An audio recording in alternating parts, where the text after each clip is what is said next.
Nous avons vu Weed Eaters à cette 33e édition du Festival international du film fantastique de Gérard May. Weed Eaters qui a eu un des prix du jury Mm. lors de la cérémonie de clôture du festival. Et donc, nous avions beaucoup d'attentes. Alors, Weed Eaters, c'est cette histoire de jeunes fumeurs qui vont se retrouver, qui vont tomber sur de l'herbe à fumer qui donne envie de chair humaine. Derrière ce pitch ô combien prometteur, nous nous étions mis à fantasmer sur moult idées, moult concepts, Moult avalanche de gore moult aussi. avalanches de gore effectivement, Mm. et quelle ne fut pas notre surprise de nous retrouver face à ce qui est beaucoup plus proche d'un stoner movie avec quelques louches et de sang éventuellement, Mm. que d'un The Sadness par exemple. Alors Roman, tu es beaucoup plus au fait de la culture stoner movie que moi, Oh. qu'en as-tu pensé? Beaucoup plus au fait, non. Alors, j'avoue que, comme pour la nuit des masques, l'horaire de diffusion, j'aime beaucoup, 9h du matin. Pour un stoner, c'est peut-être pas l'idéal, mais Quand on dort 4 à 5 heures par nuit maximum, précisons, les festivals de cinéma, c'est génial, mais c'est épuisant. au bout du 6e jour, en plus, ça s'accumule. Mais pour le coup, je suis assez client vraiment de l'humour du film. Cette espèce de côté très nonchalant dans la défonce justement des personnages qui sont persuadés d'avoir des idées géniales, qui n'est pas sans rappeler un certain discours dans Smiley Face de Haraki. Mais je suis très friand du début du film notamment, où on va de découverte en découverte, notamment d'une scène dans un magasin de station-service au cordeau. Vraiment très très cool.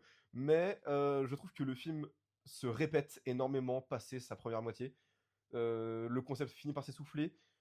On a une fin qui dénote aussi un peu du reste, avec notamment un peu plus de gore, mais on voit aussi les limites budgétaires du film. Mais on s'y attendait, très honnêtement. On sait que c'est un film fait juste par plaisir, par un zikos. Et en soi, il s'est fait son kiff, il a eu un prix, et on est extrêmement content pour lui. Ouais, t'as mentionné le film fait pour le plaisir, c'est exactement ça, Mm. effectivement, dans les limites budgétaires. Alors on sent l'absence de gore est probablement due à ça, mais une Mm. chose qui est assez largement compensée par le charme que peuvent inspirer les acteurs et par la méchanceté improbable qu'il peut y avoir dans plusieurs scènes. Alors, on vous laissera évidemment découvrir, mais Weed Eaters ne s'appelle pas que comme ça, en référence à l'herbe.